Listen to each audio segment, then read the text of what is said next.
All right. What's going on with it? It's not starting, but I just had a starter put on there about a couple of weeks ago. Okay. But the radio stuff comes on. So what do you think it sounds like? Maybe it could be the alternator?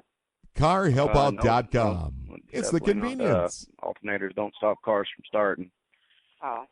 I mean, it could be a lot of different things, really. It could be a circuitry issue, a short to ground. It could be the ignition switch. It could be, just a bad starter.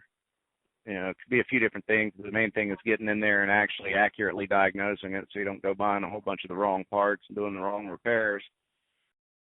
Remember, if you ever need a mobile mechanic service that will travel to you and repair your car, truck, or van at any convenient location, we can help you get back on the road again by putting their knowledge and years of experience to work for you. CarHelpOut.com/location for a local mobile mechanic car repair service near you. And we do pre-purchase inspections on used car buying at any location. CarHelpOut.com. It's the convenience.